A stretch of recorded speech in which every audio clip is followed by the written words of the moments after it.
Celine froze the moment she heard the baby cry. It was faint at first, almost like her mind was playing tricks on her after the long flight. But then it came again, louder this time, sharp enough to cut through the silence of the house she hadn't seen in 2 years. Her grip tightened around the handle of her suitcase. A baby? That didn't make sense. Celine didn't have a child. And Marcus, her husband, never once mentioned anything about a baby in all their calls. Her heart began to race, slow at first, then faster, then uncontrollably. Something wasn't right. The house felt different. Too quiet. Too still. Like it was hiding something. "Marcus!" she called out, her voice slightly unsteady. No response. Just the soft creak of the ceiling fan. And then, that cry again, coming from the bedroom. Their bedroom. Celine swallowed hard, her throat suddenly dry. She had imagined this moment 1,000 times. Coming home. Marcus opening the door with a smile. Maybe even lifting her off the ground, telling her how much he missed her. She had pictured laughter, warmth, relief. Not this. Never this. She took a slow step forward, then another. Her heels clicked softly against the floor, each sound echoing louder than it should. The closer she got to the bedroom door, the louder her heartbeat became. By the time she reached it, her chest felt tight, like something inside her already knew what she was about to see, and was trying to stop her.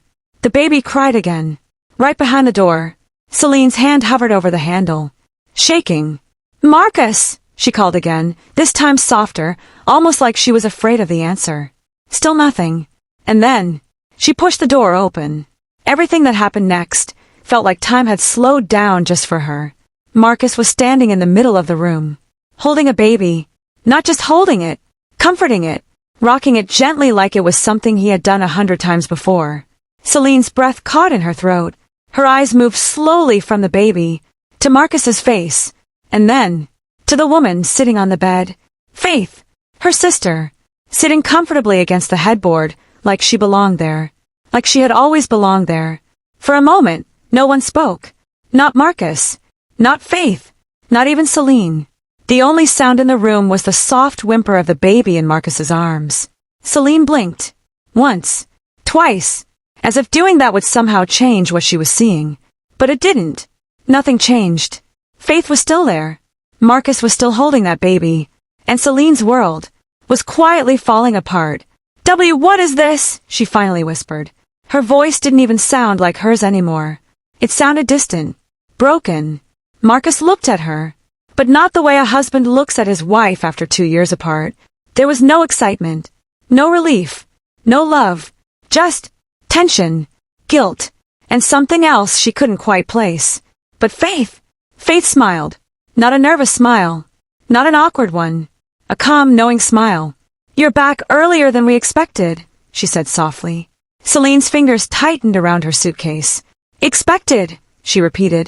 Her voice trembled slightly. "What do you mean, expected?"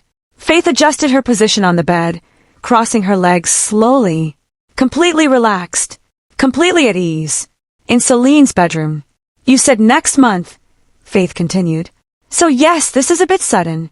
Celine felt something crack inside her chest. Something sharp. Something painful. She turned to Marcus again. "Marcus, tell her to leave." Silence.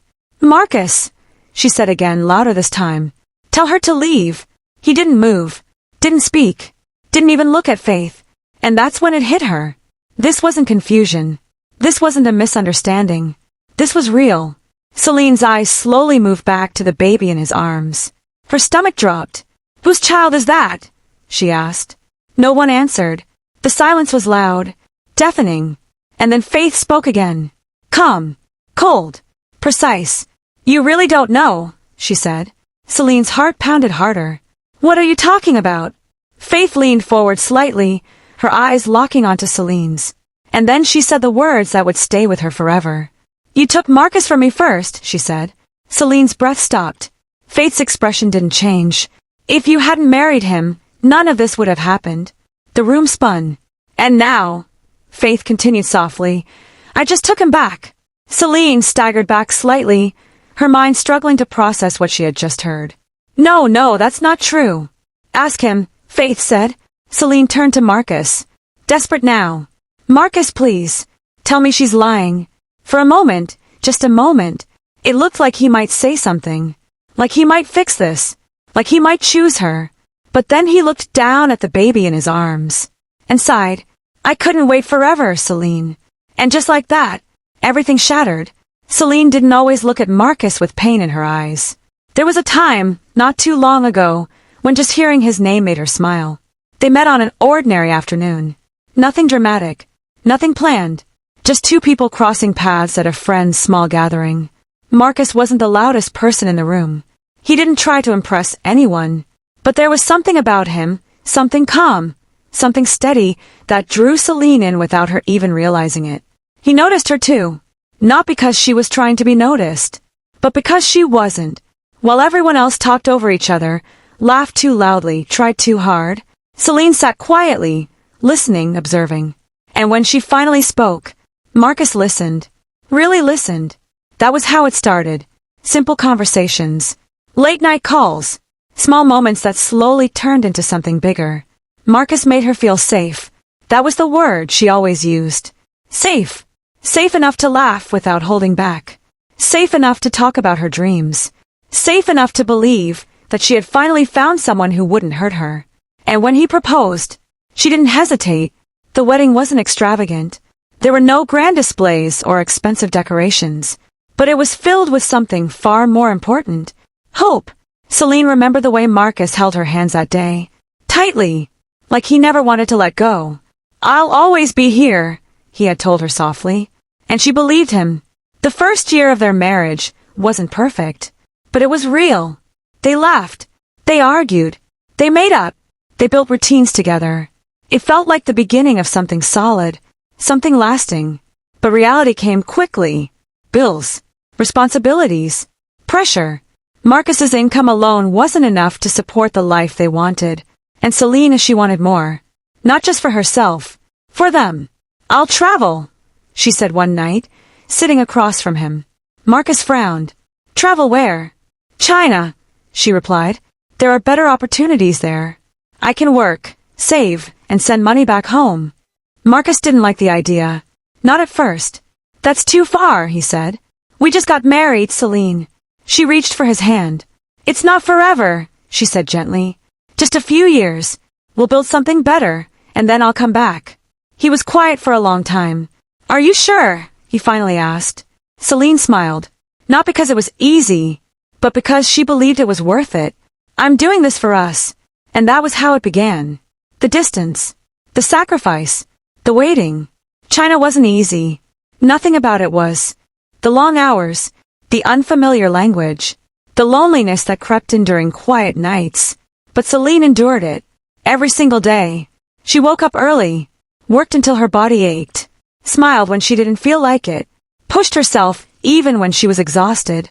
Because every time she felt like giving up, she reminded herself why she started. Marcus. Their future. Their home. At the end of every month, she sent him money. Not a small amount. Not leftovers. 60% of everything she earned. Use it to build something for us, she would say during their calls. Save it. Invest it. Just make sure we're okay when I come back. Marcus always reassured her. Don't worry, he would say. I've got everything under control. And she trusted him. Completely. Sometimes she would skip buying things for herself. Simple things. Clothes. Comfort. Even food at times. Because in her mind, every sacrifice had a purpose. She wasn't just working. She was building a life. A life she couldn't see yet, but believed in with everything she had. She was building a home she couldn't even see. That thought carried her through the hardest days. Their calls became her comfort, even when they were short, even when they were rushed. Are you okay? She would ask. I'm fine, Marcus would reply. Are you eating well? Yes. Do you miss me? A pause. Then, of course. At first it was enough. But slowly, something began to change. The calls became shorter. The pauses became longer. The warmth in his voice started to fade. Sometimes, he wouldn't pick up at all. I'm busy, he would text. Network issues. I'll call you later. Later didn't always come. Celine noticed. Of course she did. She wasn't blind. But she told herself it was nothing. He's just stressed. He's handling things back home. He's doing his best. Because believing anything else would have hurt too much. So she worked harder, sent more money, tried more, hoped more, while miles away, in a house she thought was still hers, everything she believed in was quietly slipping away. At first it was subtle. So subtle that Celine almost convinced herself it wasn't real. Marcus didn't stop calling. He just called less, where their conversations used to stretch late into the night. Now they barely lasted a few minutes. "Hey," she would say, forcing a smile even though he couldn't see it. "Hey," he would reply. Short, flat, distant. "How was your day?" she would ask. "Fine. And yours?" "Busy." Silence. The kind of silence that didn't feel comfortable anymore. The kind that made her grip her phone tighter, searching for something to say. Something to hold on to. "I sent the money," she would add quickly. "Did you receive it?" Yeah, that was it. No excitement. No appreciation. No conversation. Just, yeah. Celine would stare at the screen after the call ended, her reflection staring back at her.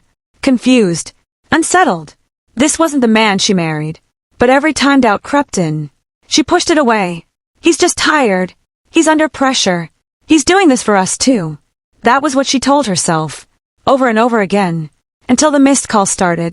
At first, he would call back later. Then, he stopped calling back at all. "I was busy. I fell asleep. My phone died." Excuses. Endless excuses. One night, she stayed awake longer than usual, waiting, watching the screen, hoping his name would light up her phone. It didn't. The next morning, she woke up to a message. "I'll call you later." He didn't. Celine stared at that message for a long time. Something about it felt final. But still, she said nothing. Because sometimes, the truth isn't what breaks you. It's the moment you finally accept it. And Celine wasn't ready for that. Not yet. So she kept going. Working. Sending money. Holding on to a version of Marcus that no longer existed. Until the day she came home. And reality was no longer something she could avoid. The image refused to leave her mind. Marcus, holding a baby. Faith, sitting on her bed. "You took Marcus from me first. I just took him back."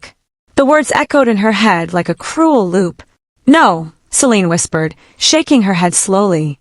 "No, that's not what happened." Faith let out a soft laugh. Not loud, not dramatic, just enough to show she didn't take Celine seriously. "That's exactly what happened," she said calmly. Celine turned to Marcus again, desperation rising in her chest. "Marcus, tell her the truth," she said, her voice trembling. "Tell her she's lying." Marcus shifted uncomfortably. His grip tightened slightly around the baby, but he didn't speak. That silence, it said everything. Celine took a step forward. Her eyes locked onto his. "Look at me," she said. Slowly, he did, and what she saw in his eyes was not love, not guilt, not even regret, just avoidance. Her voice broke. Was everything a lie? Marcus exhaled slowly, like he was tired. Tired of explaining. Tired of pretending. "It wasn't like that," he muttered. Celine let out a hollow laugh. "It wasn't like what?" she asked. "Like you were my husband? Like I trusted you? Like I gave you everything I had?" Faith stood up from the bed. Calm. Unbothered. "You're being dramatic," she said. Celine turned to her sharply. "Dramatic," she repeated. Faith folded her arms. "You left," she said simply. "You left your husband alone for 2 years. I left to work." Celine snapped. "For us.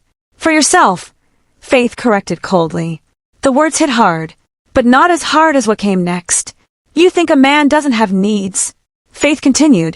"You think he was just going to sit here and wait forever." Celine's chest tightened. She looked at Marcus again. "Is that what you think?" she asked softly. "That I abandoned you?"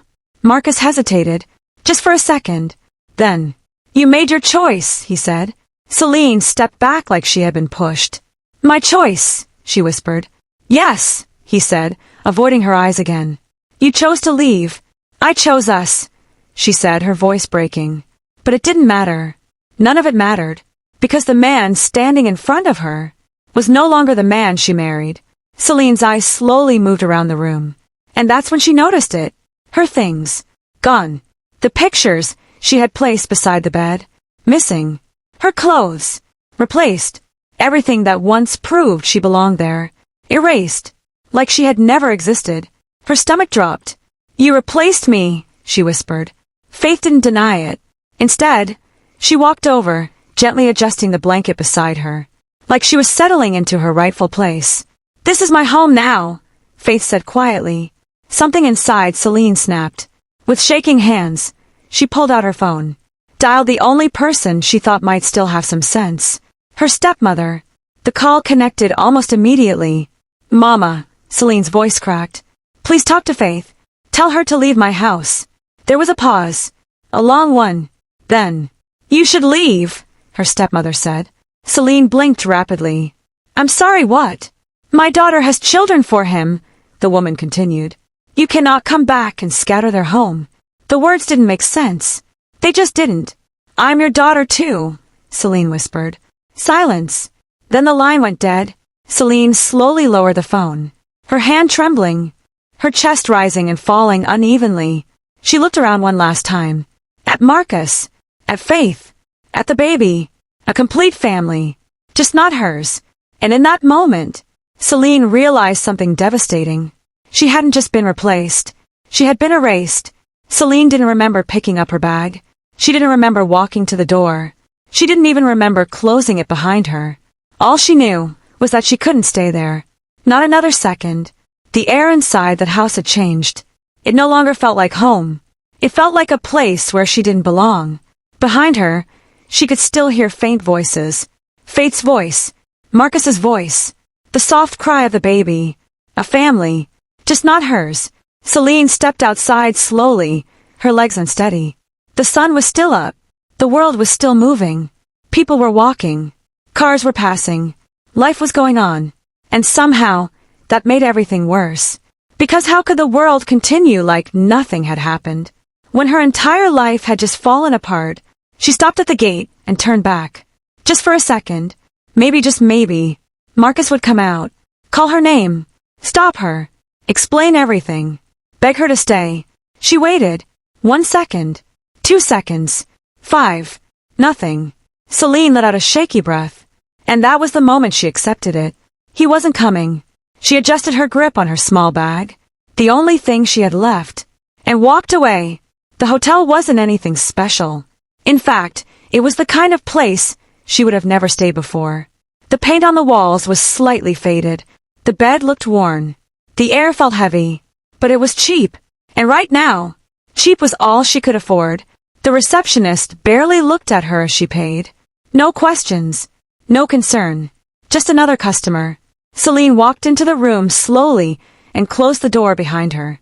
For a moment, she just stood there, silent, still. Then she dropped her bag and collapsed onto the bed. The tears came instantly. Not soft, not controlled, violent, unstoppable. She buried her face into the pillow as her body shook. All the pain she had been holding in, all the confusion, all the betrayal, it hit her all at once. "I gave you everything," she cried softly. Her voice broke under the weight of her own words. "I trusted you." Her chest tightened painfully. "I had nothing, and I still gave you everything." But the room stayed silent. There was no one there to hear her. No one to respond. No one to tell her it would be okay. And that was the hardest part. The silence. That night, she didn't sleep. She lay on the bed, staring at the ceiling, her mind replaying everything over and over again.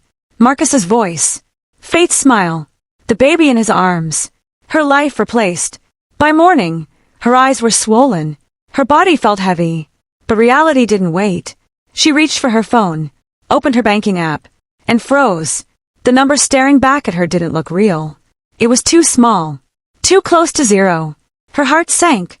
Everything she had sent him, everything she had trusted him to keep safe, gone. A slow, painful realization settled in. She wasn't just heartbroken. She was broke. The next few days blurred together. Celine ate as little as possible, just enough to survive. She avoided mirrors, avoided calls, avoided thinking too much, because every time she allowed herself to think, she felt like she was drowning. "How did I let this happen?" she whispered one afternoon. But there was no answer. Only regret. On the fourth day, she stepped out of the room. Not because she wanted to, but because she had to. She couldn't stay there forever. The hallway was quiet as she walked slowly toward the reception. Her steps were slower now, heavier, like each one carried the weight of everything she had lost. And then, she heard a voice. Celine. She froze. That voice.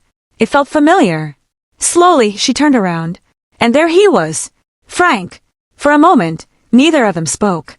He looked almost the same. A little older. A little more mature. But still, recognizable. Wow, he said softly. It's really you. Celine tried to smile, but it didn't quite reach her eyes. Hi, Frank, she said quietly. He took a step closer, and that's when he noticed. The tiredness in her eyes. The sadness she couldn't hide. The way she carried herself, like someone who had been broken. His expression changed instantly. What happened? He asked gently. And just like that, the wall she had been holding up for days cracked. I'm fine, she said quickly, but her voice betrayed her. Frank shook his head slightly. No, you're not. Something about the way he said it, not forceful, not intrusive, just certain, made it impossible for her to pretend. And for the second time in days, Celine broke. They sat in a small corner of the hotel lobby, and slowly, carefully, she told him everything. From the moment she left for China, to the moment she walked into that bedroom. Frank didn't interrupt, didn't judge, didn't rush her. He just listened, really listened. And when she finished, he let out a deep breath. I always knew you deserved better, he said quietly. Celine frowned slightly. What do you mean? He hesitated, then gave a small, almost shy smile. I liked you back then, he admitted. In school. Celine blinked in surprise. You did. He nodded. Yeah, but you were already with Marcus. Silence fell between them for a moment. Not awkward, just heavy with unspoken things.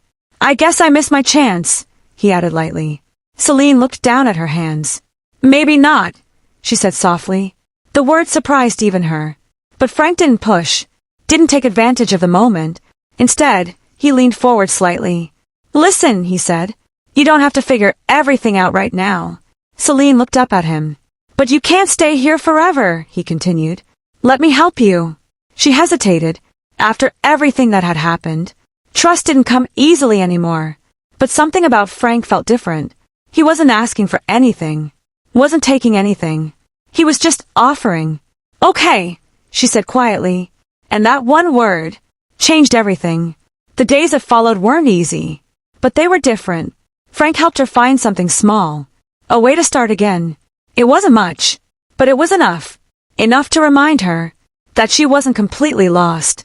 And slowly, very slowly, Celine began to breathe again.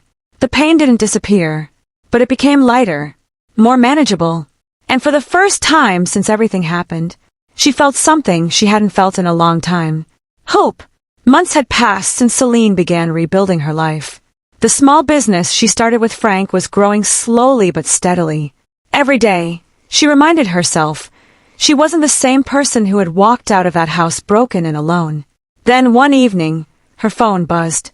A notification. Social media. She almost ignored it, but something made her click. Her stepsister, Faith, was live. Her face was tear-streaked, her voice shaky, and the words coming out of her mouth cut like ice. He left, he just left me, Faith sobbed. Marcus, he's gone with someone else, all the money, everything. I have nothing. Celine stared at the screen. Her heart didn't ache. It didn't break. Not like it had before. Faith's children were in the frame, clinging to her, eyes wide and confused. Her own betrayal staring back at her in live video. Celine's hands rested lightly on the keyboard. She didn't type. She didn't comment. She didn't have to. Because she knew she had won. Marcus, the man who had abandoned her for convenience, had abandoned her sister too. The cruel irony wasn't lost on her. For the first time, Celine felt peace. Not joy. Not happiness. Not yet. Just peace. She leaned back in her chair and let herself smile softly. Months turned into a year. Her business flourished. Her confidence grew. And with Frank by her side, she realized something. She didn't just survive betrayal, she had thrived because of it. Frank had been patient, gentle, respectful, always there when she needed him, never asking for anything in return. And slowly, without forcing it, Celine found herself falling in love again. One evening, after a long day at their offices in Lagos, Frank invited her to dinner. It wasn't anything flashy, just quiet, just them. The city lights sparkled through the windows. Frank took her hand across the table. "Celine," he said, voice low but steady. "I've been patient because I wanted to make sure you were ready. But now I can't wait anymore." Celine's heart skipped.